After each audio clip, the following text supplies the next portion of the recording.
Sorry, can I talk Tutors. on Have that? you ever used any of those Yes. tutors? Okay. So in ninth grade, I would refuse to go to the tutors, even though I was like struggling so much.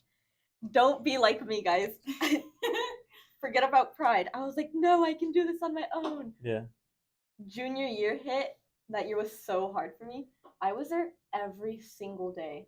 Like we had a little check-in book because there's like a little check-in thing where you like it helps them know like how many people come, what class they come, like for data and whatever. There was a little composition book and my name was like on every single page That's awesome. multiple times. Like the not counselors, what is it? The tutors save your life. Like And now we have three. we have three? Yeah, we used to have one. Now we have three. Oh my gosh. Actually, there's a slide in the advisory slides today Oh about really? it. Okay. Yeah, they will save your life. They can check your homework for you if your grade is based on like not completion but like accuracy. That's the word, right? Yeah. And they could do anything. Like they're amazing. Go to your tutor. They will help so much. Yeah, and we used to have office hours. Now we have flex block, and so some students take that time to just take a break and they don't really do anything. But I do see some students actually actively asking for help and support. You know, if you're missing an assessment or a project piece, that's the time to connect with your teacher and catch up. So don't waste that time. So flex block and tutors, those are very, very important things that are awesome resources that you have on campus, and don't let them go to waste. You know someone? Sure. So which connections do you think are the most important to make when attending BBD? Other than the tutors and the counselors that we talked about. Yeah, so those are definitely super important, but any interpersonal connection is important because connecting with other human beings on campus will help you get through and succeed high school.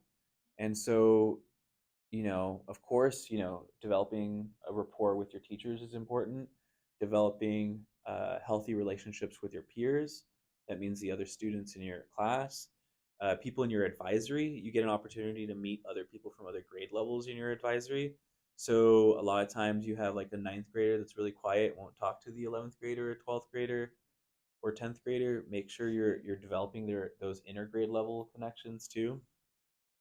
So I don't know if there's really one important connection. It's like really anywhere you're at, whether it's a club, your classroom, your advisory, connect with the people around you. A lot of times in 12th grade at the end, everyone's like kind of regretting who they didn't connect with, or like, taking for granted the time they have here. You have 4 years here, they're going to go fast. So make sure you're connecting with the people around you because you'll really enjoy the types of relationships you'll build. And especially with your peers.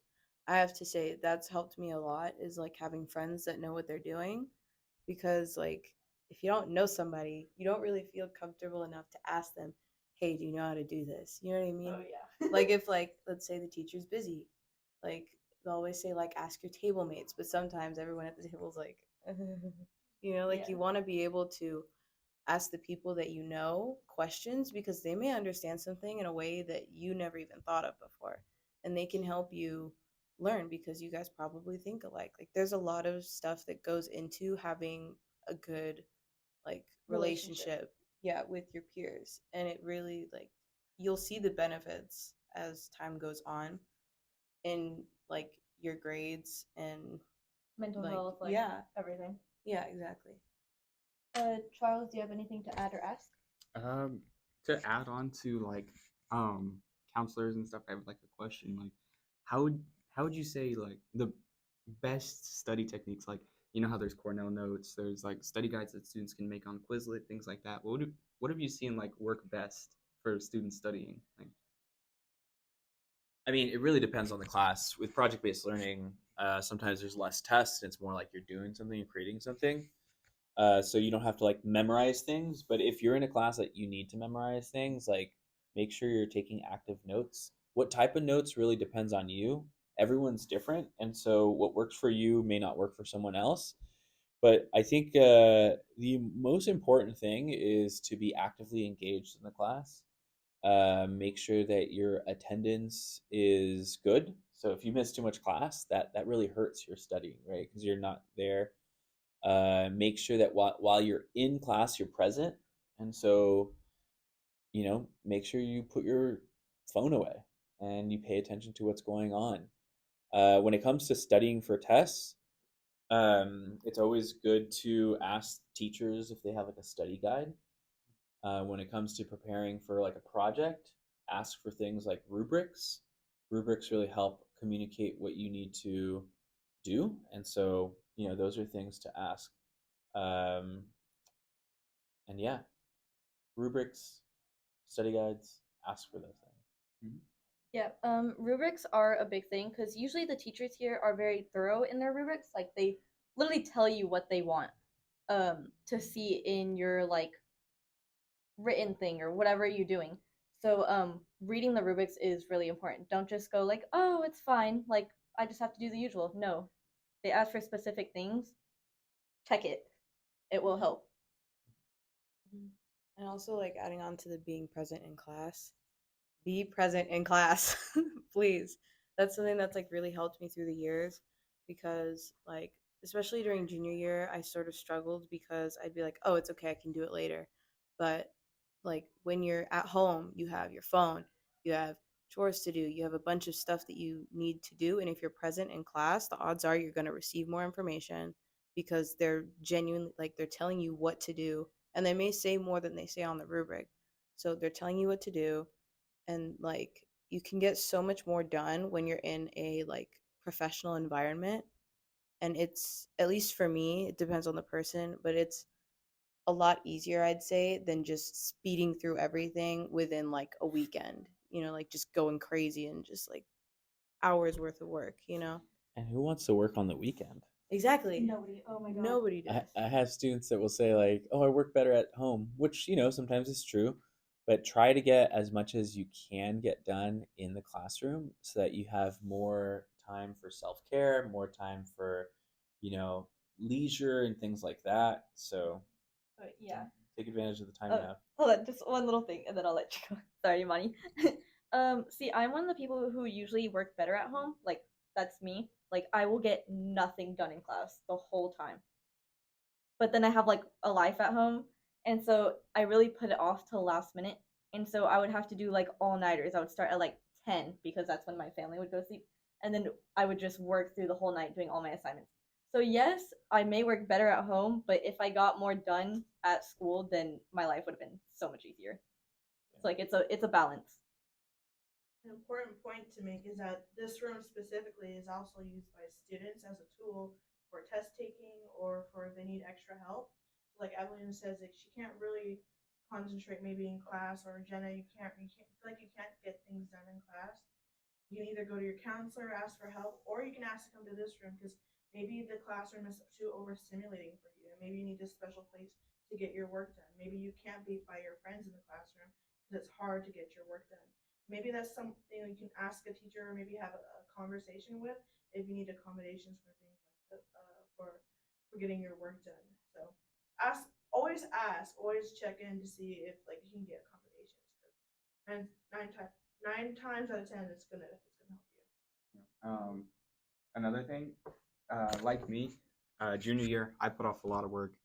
One of the reasons I was struggling was because I wasn't working. But another thing was, in a different sense, I was working because I had a job. So I would put them off and I'd say I can do it on the weekend. And every week I'd forget, oh yeah, I have to go clock in, I have to go do a job. And it would like really put me back on work. So I'd be getting home at like 10:30, 11, and then I just had to start working on homework that I've been putting off for like weeks. And like I'd be turning them in late, getting like low scores and stuff like that. But it would really like, what's the word? Like Mess up. deficit. Like it was a really bad deficit to like be working and then be putting off work as well in school. Oh yeah, I was your homework reminder. Yeah, all junior she year. would be texting me like Stan text. Do you work? You have this assignment. It's due Yeah. then. That's a good friend. Definitely use a friend tool. Friends can help you. They remember your stuff better than you do. All right. Is there anything that you found is a common problem among your students when it comes to their habits? And do you have any suggestions on how to fix it? I think we've been talking about this whole time just the underutilization of resources. There are some of you that come here and utilize the resources that you have. Like, for instance, there's a lot of growth opportunities, like leadership opportunities. And there are still students that just like gobble up all the leadership opportunities. And all of a sudden you're like, oh, yeah, they're going to UCLA, you know? So making sure that you're really taking advantage of all of the resources and opportunities you have here. There's a lot of opportunities for growth and leadership here. There's things like the Ambassadors Club, leadership, senior committee, all sorts of different clubs like Diversity Council. Like really become, get involved, and through that involvement, you'll grow your leadership capabilities, and it'll help you get into higher education. And so that's something that I notice that some students really do a good job at, like taking on those opportunities, and there are some students that don't. And so it's really important to early on start looking around and seeing what are the resources I have, what are the opportunities I have, and taking advantage of them. Nice. Do you have anything else to add? Just general advice? Anything? It's okay to fail. This is a place where you're supposed to grow, and the only way you grow is through failure. So don't be scared of like trying new things just because you might not do them right. Like, this is the place to try them. All right. Parting question. What's your favorite to teach? Economics or government? Government. Government? Yeah. And you want to say why? Well, economics is cut short by senior projects, so it is shorter. It's only about like 12, 13 weeks, whereas government it's like 17, 18 weeks. And then I specifically study political science at university, and so I am more into that than economics. I like both a lot. I really like what I teach, but government is really cool because it just connects to what I already studied. So Yeah. Yeah. That makes sense. All right. Well, thank you for coming on our podcast. Thank Thanks, guys. Yay! Thank you for having me. Thanks for having me.